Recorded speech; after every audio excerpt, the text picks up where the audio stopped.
Hi and welcome to Ace Martial Arts Interviews. I'm Daewoud. In this episode I'm speaking with Will Soulos. Will has been a martial artist for over 40 years, training and competing in Taekwondo, boxing and kickboxing. Today, Will is one of Australia's leading boxing referees and judges. Will shares with me his martial arts journey and some insights into the world of refereeing and judging. Please enjoy my chat with Will Soulos. Okay, here he is, ladies and gentlemen. Welcome to Ace Martial Arts Interviews. Will Soulos, how you doing, mate?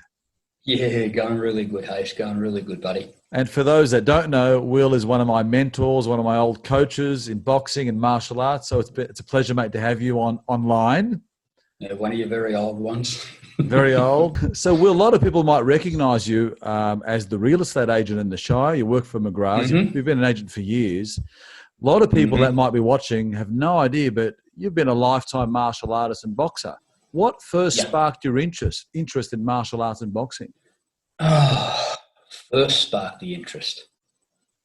Well, actually started lifting some weights because I was a skinny kid. Yep. So I started doing some weightlifting, funnily enough, in the garage at my mum and dad's place when I was like 13, 14. Started doing some weight training down at the old South Juniors. Right. Because, born and bred eastern suburbs boy, but now down in the Shire. So got into the weights and, sort of got some size on, that sort of thing, but really didn't feel like it was fulfilling enough. Felt like I'd maybe got too big and really couldn't move too well. And one of the boys that I was doing some training with was an ex-professional boxer. So we started to do a little bit of moving and that sort of thing. And I just really started to enjoy it. How old were you then? I was actually fairly old, to be perfectly honest. I was like 20 odd. Oh, you were a late starter. Yeah, late starter. You're kidding. Late starter, which may give away my age now. Oh, we'll work it out as the interview goes on. Oh yeah, please.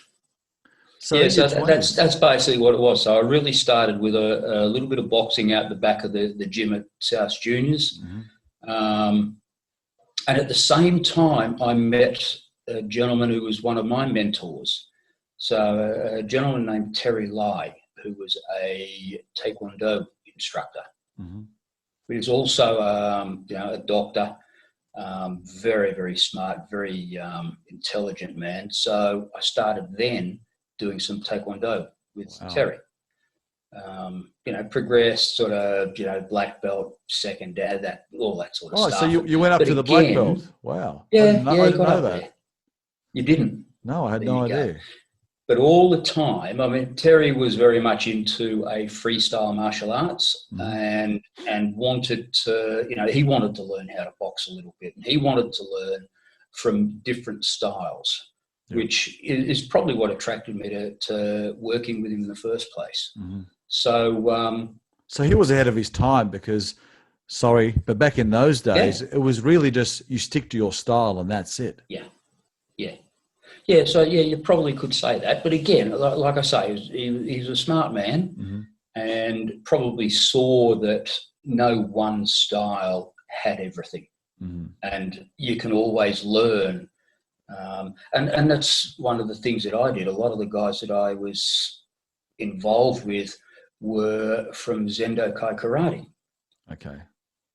That you would obviously know a lot of the Melbourne-based boys. That's right. The Firefields, the Zacharias, Bob Jones. Firefields, Zachs, all of those guys. So, I continued to train with all of those guys. Oh, wow. Like the Gary Pedersens, Steve Firefield, all those guys. So continued training with them at the same time as working with Terry and working through the training program to get to black belt and all that sort of thing. Mm-hmm. There's a guy that used to train Zendo Kai, a guy named Mark Griffiths, who was a real good mate of mine. Yeah. And he actually came along to my black belt grading for my Taekwondo. Oh, there you go. and Oh, yeah, supported you that was through it. nice. Fantastic. So you Yeah, had that yeah, relationship with the good. Zendukai freestylers from Victoria, Yep, Taekwondo in yep, Sydney. You did some boxing. So you were living really yep, as a freestylist. You did your yeah. black belt in Taekwondo. And how long did you stay in Taekwondo before you took the next step? Probably about 3 years Mm-hmm. all up. So I actually got my black belt inside of 2 years. Stayed, went through to second degree. Again, as I say, continued training with the Zendokai boys as well. And they had a very different And approach, didn't they? yeah, Yeah. yeah, they did.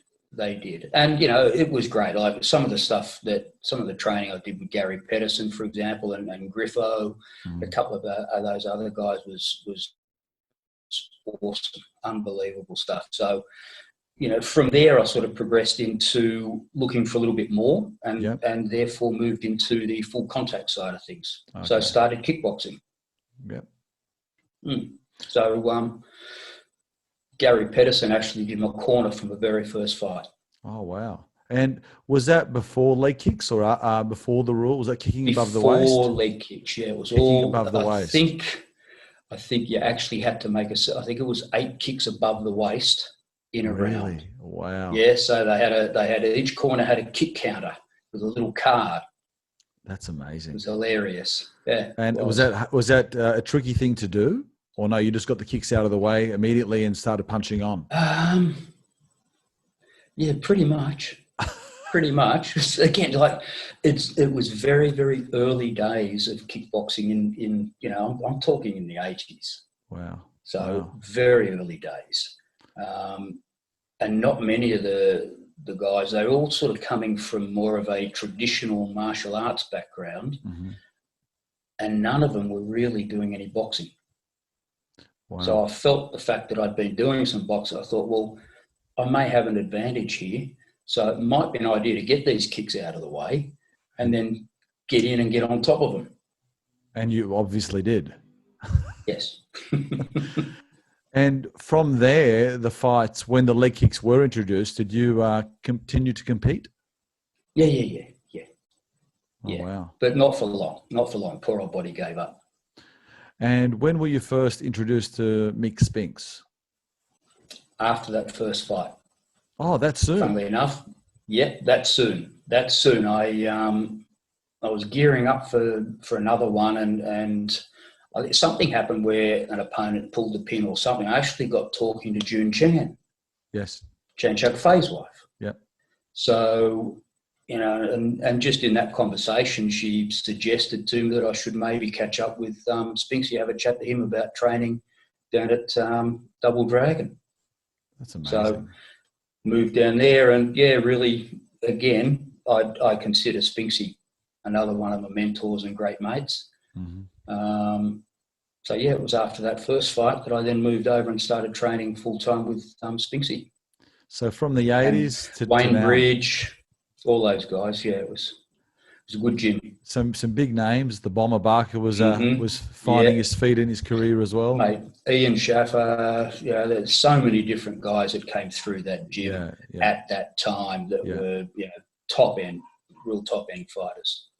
I remember when I first started training with you. You were running the boxing class at Double Dragon, and I used to watch it for years. And then the catalyst for me is when I tore my hammy. And I had no choice. I had to stop kicking. But it was the best thing that happened because a lot of my style at the time was very kick dominant. And I used to struggle sparring some of the fighters because they used to just wait for me to kick and punch the shit out of me. And then I joined your class. I was banned from kicking for a year effectively because of the bad hammy. Yeah. And it was just a rebirth. I learned how to use my hands and it changed my game completely. And I'll never forget that. And I learned so many things. For example, to move your head so you don't get hit.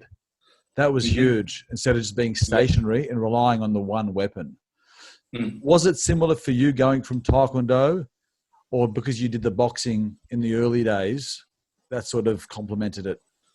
Yeah, it did. Absolutely. But the other thing I used to do was study, again, this is how far back we're going, videotapes.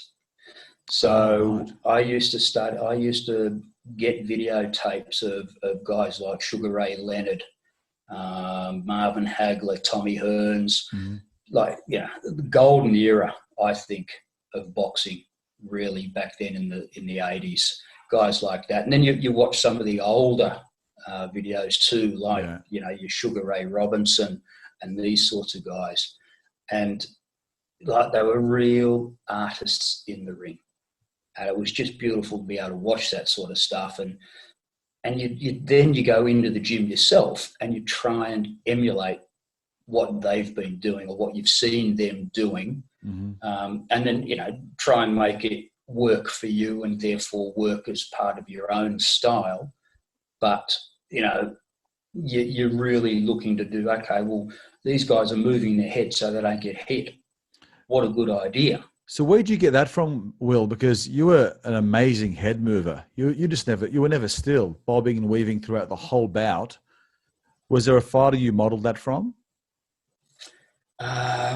You were very slippery in there when we did some sparring. Okay. Ray Leonard. Yeah. I remember one particular fight where I saw him stand in front of an opponent with his hands down on his thighs in range and not get hit. Wow.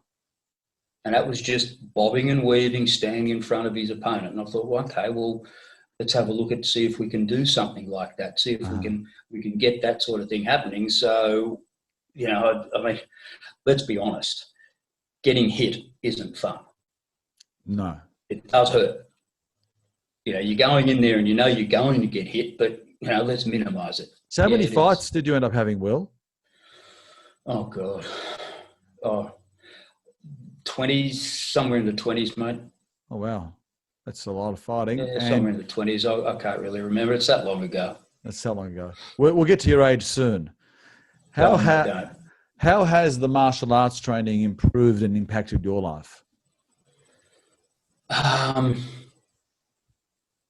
Mate, I think the discipline that it takes a lot of discipline to not just do your martial arts, but also to fight competitively.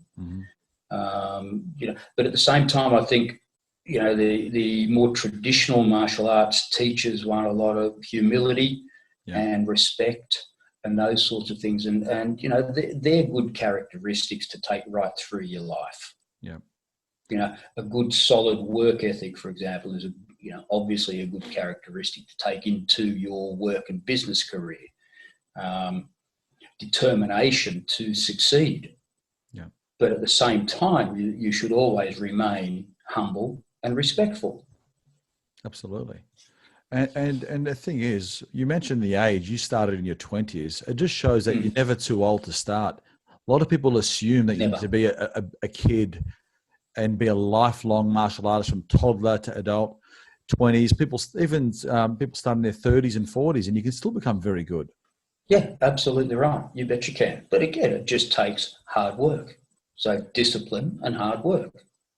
And you, as a real estate agent, you run your own business through the McGrath network. You find that you can draw on your experience and discipline from martial arts and boxing and apply it into the workforce. Yeah, absolutely, mate. Absolutely. It's not an easy game. A lot of people look at a real estate agent standing at an open house and think, oh, this is easy. Yeah. But they don't understand the groundwork that goes into all of that and actually developing the business and working your way through it, and the hours and hours and hours and countless phone calls and all the rest of it that produces that listing that you get to go and stand on the front door at. Yeah, absolutely. Now, you're also a referee and judge in professional boxing, and many watching this may recognize you from being in the best spot in that whole arena, in the middle of the ring. It is a good spot. Yeah, it is a good spot. What got you into refereeing? Well, when I retired, after I had my last fight, it's one of those things. Any athlete is going to tell you that there's a void, something's missing. Yeah. So, I thought, well, I want to stay involved in the sport. And I actually started as a kickboxing ref. There you go. So, some of the, I remember I've refereed Grant Barker and Stan the Man. Wow. Two massive Yeah. names in kickboxing, heavyweight Yeah. kickboxing, yeah. Guys like Alex Toohey in the old days and Paul Grimer, if you remember Paul. Yeah, the Pitbull. All these guys, the Pitbull. So I refereed all of those guys. So it was kickboxing. What's it like for you refereeing someone that was a training buddy of yours? Deep down in the ring, are you cheering him on? You have to be. Or you switch into a different zone. You do switch into a different zone because you do obviously have to referee what you see in front of you. Yeah. And if one of my old gym mates or sparring partners did something untoward or wrong, then you've got to pull them up and you've got to chip them. Yeah. I don't think I ever got to a point where I had to take a point, though. Well, that's good. No one ever pushed the envelope quite that far. So kickboxing referee, and then you went to amateurs first for boxing or straight into the pros? No, straight to the pros. Right. Kickboxing and boxing were all, and even today, it's all under the combat sports. Okay, great. Back in the old days, it was called sport and rec, right? So government department, they oversaw everything. And I'd actually had a situation where I had a run-in one evening after a kickboxing show with one of the trainers. And it got a little bit ugly. Ooh. And I just thought to myself, well, you know what? I don't need this. Don't need this crap. I've got a business to run Monday through Saturday. Yeah. I don't need to have aggro at a kickboxing fight night and get into an argument, get into a fight myself with some idiot trainer, and then turn up on Monday going to appointments marked up. Nice. So I thought, just you know what, I'm over it. I'm jack of it. Wow, and turned you off it. One of the guys from Sport and Rec said, mate, listen, you're a great ref. We love what you do. How about you just come across to professional boxing? You won't have to put up with any of that rubbish. So I said, yep, sweet. I'll do that. You're kidding. So I just moved into reffing and judging professional boxing from there. So according to my research, over 200 bouts in professional boxing. That's a lot of bouts, mate. Yeah. So you're closer than anyone will ever get to a fight other than fighting. Can you share a few of the fights in all those fights that stand out for you? You know what? It's interesting. The ones that really stand out for me are not so much the big name fights. Oh, wow. So I've refereed Mundine, some of these guys, but they're not the fights that stand out. Okay. There was a fight last year. So it was the week after Paul Gallen and Barry Hall had fought. Right. Okay. So all the hype and all the money and everything around those guys, and the fight itself was a shocker, in my opinion. Just on that, was the result fair? It's always very difficult to tell when you're watching it on TV versus being there. Right. So you get a different perspective when you're there. So it's hard for you to make watching something on TV. So it is very hard to make a call on that. Yeah. But the following week, I refereed a couple of young junior middleweights, one boy from Melbourne and another young bloke from Sydney. And mate, they went 10 rounds and gave it to each other. And honestly, it was a great, the crowd showered them with money after the fight. It was sensational. And, these blokes would have made nothing compared to what Hall and Gallen made. And I thought, well, it's just the way it is, isn't it? Unfortunately, there's big names and hype versus these young blokes who no one really knows, but they're in there and they gave it 100% and they put on a sensational show for the crowd that was there. Okay, so it's not always the big name fights that stand out for you. It could be just a couple of young guys and they have a good crack at it. Absolutely. Yep. And I'll tell you another kid that I thought was really talented was Bilal Akaway. Yes, I remember you And I mentioned refereed him. I refereed him early. I remember that. Yeah. Yeah, and I just came away from that thinking to myself, like, this kid hits like a bus. It was amazing to watch his journey, and unfortunately, it's on hold ever since that world title fight. Yeah. Did you see that? Yeah, I did. Yeah, I did. So, do you think he was put in a bit too early? Like, who are we to say? I think it's always really hard to say. Yeah. You know, he came up against a well-seasoned and very skilled opponent who found some holes in his defence. Yeah. And you know, that's the thing. He's probably a little bit upright. Doesn't move his head. So you know, that's just an area of his game that he'll work on from there. He'll learn from that. He'll work on it, and then he'll come back from it. Boy, he can hit. I remember in those early fights, he was a boy knocking out men. Oh yeah. Like I said, mate, he honestly hits that hard. I was at one of his first fights, and you were there, and you said, "Watch this Bilal kid hit," and it didn't go past half the first round. No, it was like one of those old Tyson videos. Yeah, yeah, big hitter. But again, it also his last fight and his defeat shows you that you know you need more in your armory. Absolutely, than just especially on the world stage. Absolutely. Look, he's great. I hope he comes back. I really enjoyed watching him. And, he'll come back, mate. He'll come back. And anyone that loves boxing, I saw him, look him up. I saw him late at one of the Tim Tszyu shows. Yeah. Late last year. Yeah, mate. He's just he took a little bit of a break and he's just starting to get back into his training and everything. So he'll be fine.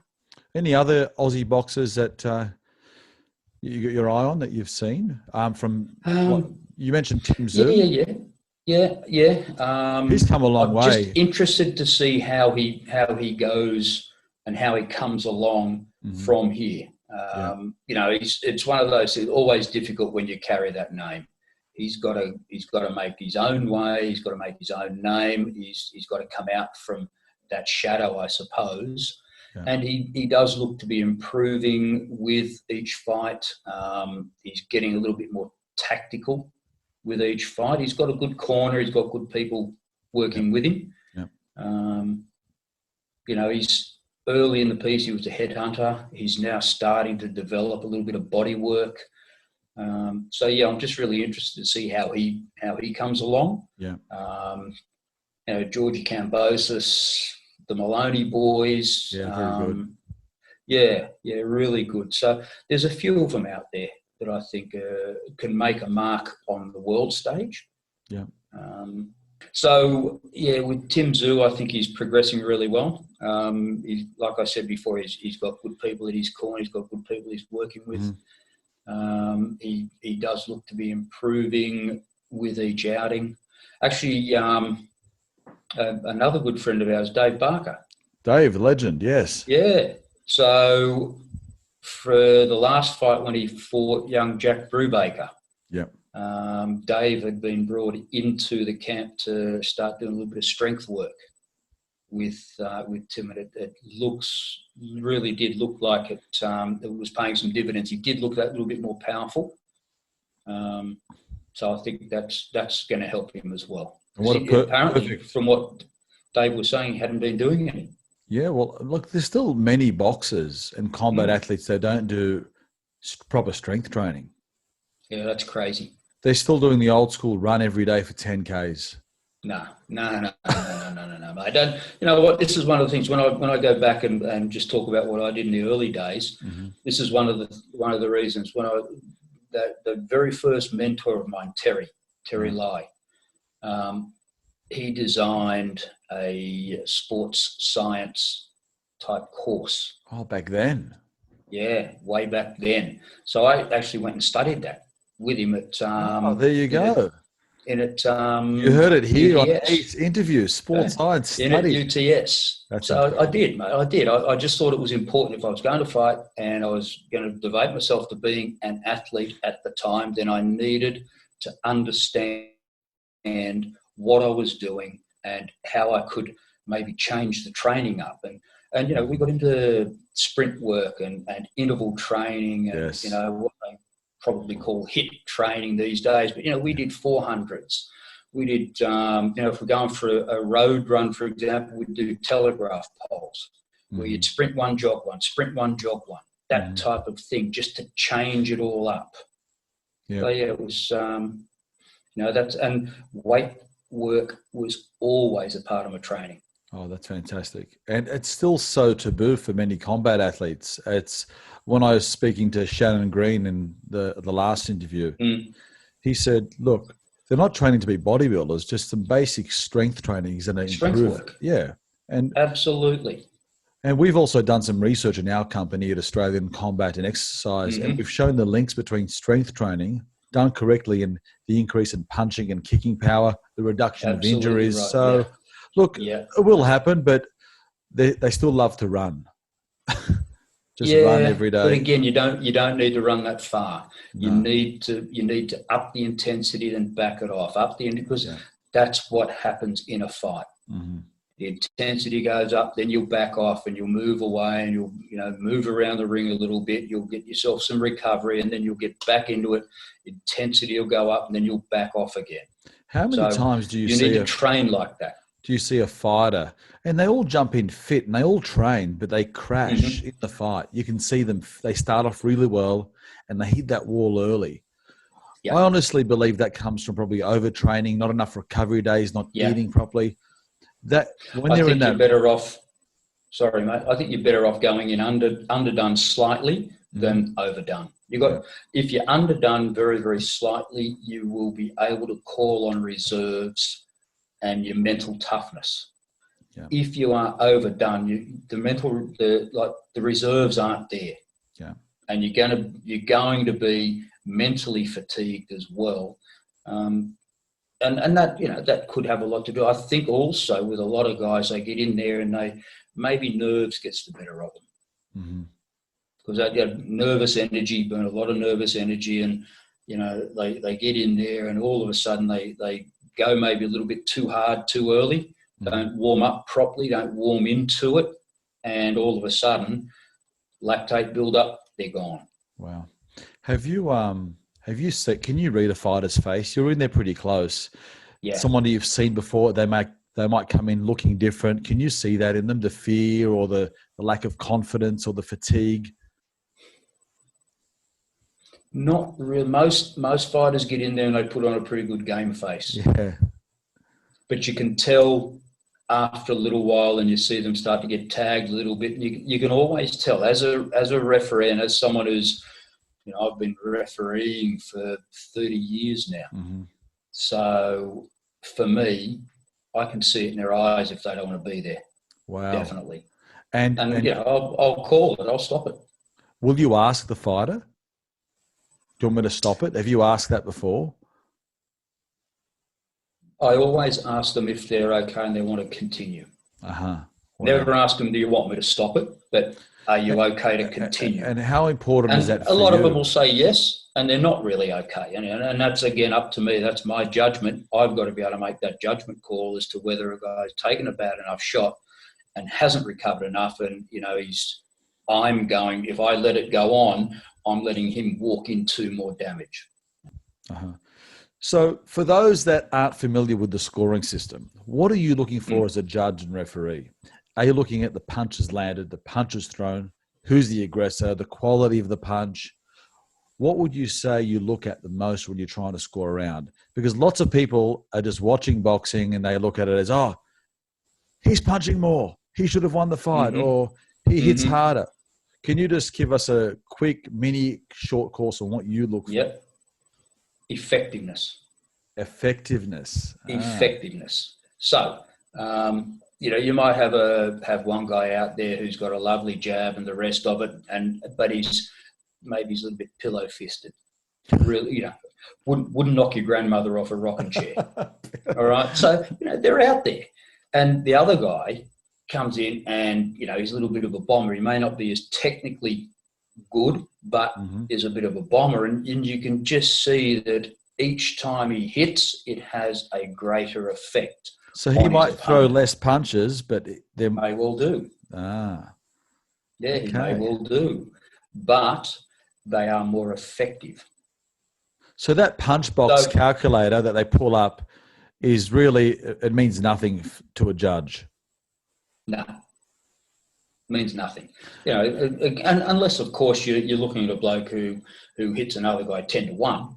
Okay, different story. But you know, if we're talking about a minimal difference in punch volume, but we're talking about a marked difference in punching power and effectiveness, then yeah. I suppose it comes down to if you look at it and you say, well, they're fairly evenly matched in that respect, and you always got to try and find a winner of it. You don't want to score too many even rounds. You always got to try and find something that differentiates, because again, you're looking to find the more effective or the winner of the contest. Are you a fan of draws? No. Yes, I've heard a few referees say that they refuse to. No, I'm not a fan. You know, sometimes it's unavoidable, because sometimes will you score a draw? You see a couple of guys go flat out, and you look at it and you think, well, how do you split those two? That was just a sensational round, backwards and forwards. Each gave as good as he took. How do you split it? So when Triple G fought Canelo for the first fight, you know, those fights are so tight. I'd hate to be a judge. Yeah. Oh, so difficult. Like, that was a draw, right? Now, yeah, I was cheering on the older Triple G, but my bias would have said Triple G because I was going for him. But yeah, honestly, you'd hate to be a judge, because absolutely. I speak to again, watching it on TV is different versus being there and sitting ringside and being below, because you know you can also hear the shots, so you can tell when something lands heavy versus glancing or so there you go. Type of thing. So someone like Triple G doesn't throw the amount of punches that Canelo throws, but they're probably going to sound a bit different. He's a hitter. He's a hitter. But then again, you know, Canelo's not pillow fisted by any stretch. Not at all. Wow. He's a class boxer. Beautiful boxer. Beautiful to watch. I think he's got the best modern day highlight reel. Beautiful to watch. Absolutely. You know? It is. And great movement, throws good combinations, you know, and throws bombs when he needs to. I think they're going to have another fight. Have you heard a third battle? I haven't. So between the two, be a good one. Do you separate them? Like, obviously you've got a preference for the style, but the first fight, the controversial draw, were you happy with that decision? Yeah. You never. Well, again, you won't answer it. Yeah. You always want to see a winner, and when you're not sitting ringside, you know, you can't comment. Well, that's a good lesson for all of us watching on telly. We need to keep that in mind before we lose lose the plot. It's all right. Yeah, for sure. Great, both amazing boxers, and I'll be happy to watch them again. Yeah, absolutely. Have you ever had a word with your colleagues, referees or judges after it when you've disagreed with their decision? No. Or is that a line you don't cross?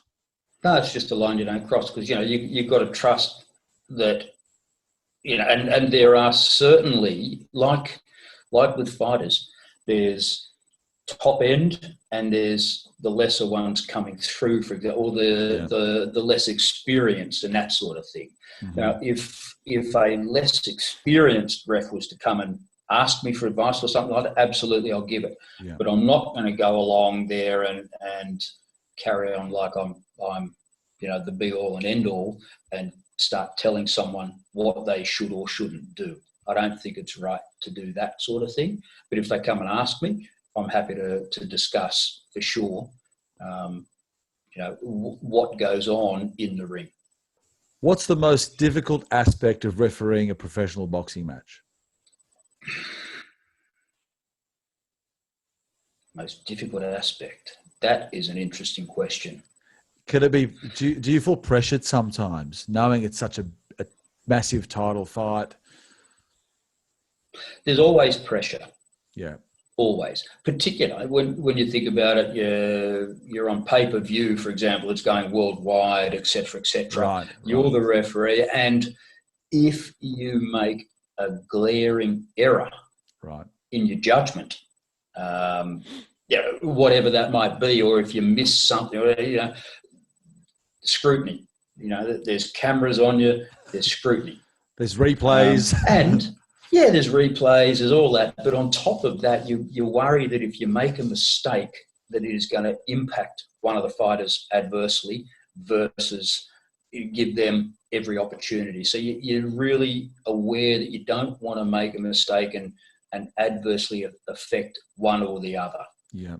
So they're the sorts of things, you try and have a conversation with the boys before the fight just to lay down some basic rules as far as how you as a referee like to see them fight. And, I personally don't like to see blokes getting on the inside and hanging on too much. Yeah.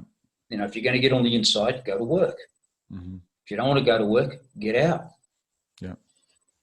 That's it. Have you ever been hurt in the ring as a referee? No. Okay. No, I remember. I've seen a few cool moves in there. Went close. Yeah, went close. I remember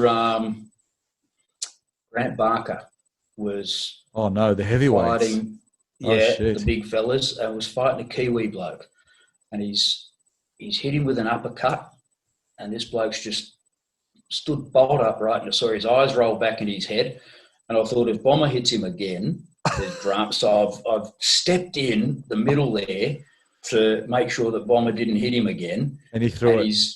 He's thrown it and he's collected me, but not with his fist, but with his bicep, and it's collected me in the head. Well, his bicep was that big back then. Yeah, I know, but I was just that close to him to stop him tagging this poor bloke again. And I do remember ending up with a little bit of a sore neck out of that. Oh my! But it was Grant, so you can forgive him. Yeah. Oh, he was just there doing his job. That's it. Who are some of your favourite fighters to watch in modern days, and who are some of your favourite of all time? Boxers. So, mate, I've already spoken about my favourites of all time. My absolute favourite, Marvin Hagler. Marvellous Marvin Hagler. Loved him. Still think he beat Sugar Ray Leonard. Just the hype. That was a controversial fight back in those days? Very controversial. Yeah, very controversial. And again, I look at it more from the purist perspective. Yeah. I thought that a lot of the razzle-dazzle from Sugar Ray leading back on the ropes and throwing those combinations were very much hitting with the inside or fingers part of the glove versus the knuckle part of the glove. So therefore, technically not a scoring shot. But, there was a lot of hype around it and a lot of hype around Sugar Ray. And I think sometimes judges can be affected by that. Mm-hmm. So really? Personally, and again, I wasn't ringside. I'm only going on what I saw on TV. Mm-hmm. But I still think Hagler won that fight. He obviously thinks he did because he never set foot in the ring again. I love Tommy Hearns. Sugar Ray Leonard, I loved watching him fight too. And for anyone listening, back those times. For anyone listening, they need to YouTube those names because the fights are sensational. YouTube, if you're going to YouTube Hagler versus Hearns. Oh, it's a classic. And Hearns Duran. And you were the first person to make me watch that fight. You were the first person to tell me to watch Hagler versus Hearns, and I think I rewatched it multiple times. Yeah, mate, I never get sick of watching that. It's wonderful. But then, we go a couple of decades later and, Castillo and... Was that the Gatti? I think it was Julio's... No. Julio Cesar Chavez, I think, from memory. So that was just a 10-round war. Wow. They could have fought that in a phone booth. It was awesome. What I'll do, Will, is I'll get those links, and when I post this on YouTube, we'll share them with everyone so they can find them easily. Will's favourite Definitely. fights. We'll do that. Do you have a favourite kickboxer, mate? Not really, no. Funnily enough. Because, again, kickboxing came and sort of went. It never was mainstream.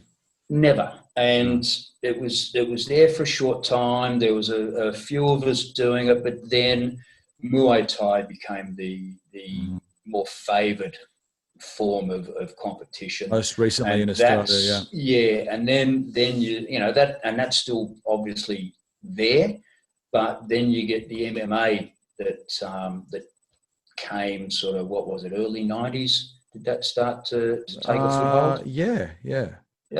When I started in Double Dragon in 98. 98, I started in Double Dragon with Spinksy. And for the UFC just sort of started, UFC 2 and 3. Yeah. So, okay. but there you go, sort of 90s. And you're not from previous discussions and coffees, you're not a big fan of the mixed martial arts. Considering I'm a massive fan. You're a freestyle martial artist, the actual sport itself, you're not a fan. Why? Because I think they've lost their way with stand-up. The standard has dropped. I think that, the standard of their stand-up. Stand-up, they're striking. So they're kicking and punching, they're striking, yeah. You're generally watching blokes who are just swinging from the bleachers. Okay. And looking for the knockout with every shot. They don't, and I know it's probably really difficult to have really good boxing and really good jiu-jitsu and really good wrestling and all of the disciplines. But, there's hardly any kicking, really. And I don't see anyone really concentrating on good, solid leg kicks, which, as you know, can be devastating. Yeah. There were a few guys early in the piece. Yeah.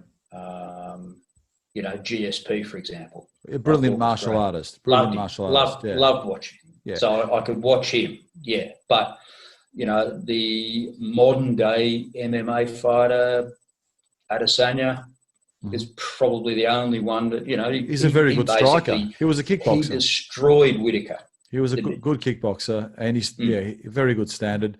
And I think what you're correct in saying is generally the good strikers are rewarded. They become pretty good in there. They stand out, like Adesanya, GSP, even Conor McGregor has got some amazing striking skills. Yep. And he's then I actually was on YouTube just last night and watching one from I think it was Nate Diaz. Yeah. In one of his early ones, and it was actually in a boxing ring. So it was over in Japan. Yeah. He was fighting a Japanese bloke, and he was getting smashed. But once he got on the deck, and from his back, he was able to get him in a triangle or something and choke the bloke out with his legs. It was like, you can really appreciate the skill and the training that's gone into being able to maneuver someone into that type of submission. Absolutely. It's an amazing art form. Absolutely. Yeah, okay. It is. Who are some of your martial arts and boxing influences over the years? Your great influences? Well, all the guys I've mentioned so far, like very early in the piece, Jeff Crow, who was the first bloke to start to teach me a little bit about boxing and boxing properly. Jeff was an ex-professional lightweight here in Australia, and still a good mate. Gary Pedersen, Fifield Boys, all those guys early in the piece. Terry Lyes, I mentioned, was a real mentor of mine early. And then you move through to when I got involved at Double Dragon with Spinksy, so Mick Spinks, Wayne Bridge, Chanchuk Fay. Yeah, great. Great names. These guys. Great names. Yeah. You've got amazing DNA, mate. Amazing martial arts DNA. Yeah, but you know what? And I went and had dinner with Spinksy and Bridgie a couple of weeks ago at the pub for a feed. It was great. So all of these people you still maintain communication and contact with. Yeah. They're people that you respect and that you've got a great deal of admiration for, and I suppose a great deal of love for, and you want to stay in touch with them. They're great. And Absolutely. actually, Spinksy is godfather to my oldest boy. Oh, there you go. How lovely. There you go. Mm. And while we're on that, you're one of my great influences in martial arts and boxing, Will. So, and I thank you for everything you've taught me over the years, and I still take your learnings. Always a pleasure. And we still have a chat, and that's why you're on this podcast. Otherwise, if I didn't like you, you wouldn't be here, mate. Well, but thank you. Humbled, mate. Humbled. Thank you, and it's great to know that at your age, and you're in your, say it. I'm 61 next month. 61 next month. You still train. You still look after your health. 6 days a week. And you still whack that bag despite the injuries. Actually, had just finished a session before we got on. That's inspiration to know at 61 you're still doing it, keeping healthy, and you're never too old. Don't kick anymore, though. No. I've only got a few hips more and knees. of those. I'm hips 38. 38 and my kicks are fading away. Last question, Will. Last question. Punching or kicking? Punching. From Taekwondo boy. Still do it. Still love it. Well, see, now, isn't that interesting? Like, and it's funny. Mick was the first one to teach me how to really kick and kick to hurt. Oh, those shin versus the flashy stuff. I love the flashy stuff. Know what I mean? I still love the flashy kicks. No. You've got to get the hip drive, and they're great for the movies. You want to hit someone in the ribs and double them over. Listen, Sifu Chuck Fay loves the fancy kicks, but we all know how to kick hard, though. We all know how to kick very hard. Yeah, we have to. All right, so punching. And before we wrap it up and close it, let's give your business a plug. What do you do? How can people contact you? I'm a real estate agent, mate. So residential real estate, well, basically anywhere. Sutherland Shire, just across into the St. George area. And just got to look me up online. Easily found. Will Soulos. I've even got a Facebook page for business. Oh, do you really? Oh, yeah. You've got your own fan page. No, I get someone else to look after it for me. I got no idea. So someone else posts all the content and everything. Oh, that's fantastic. I'm hopeless. As again, I'm old, so the technology side of things not great. Oh, mate. Well, look, as always lovely chatting to you, old mate. Thank you for your time. When all this COVID-19 stuff's over, we're on for a coffee or something stronger. Something stronger, I think. We're going to have an opening for this new venue behind. Actually, yeah. Well, you let me know, and I'll be there. That'll be nice. I need to make sure I give everyone notice, and hopefully we can stand within 1.5 meters of each other by then. Within it'd be nice. Yes. Within would be nice. Yeah. Ladies and gentlemen, Will Soulos on Ace Martial Arts Interviews. Thanks, Will. Thanks, Ace. Good night, mate. Love you, buddy. Cheers.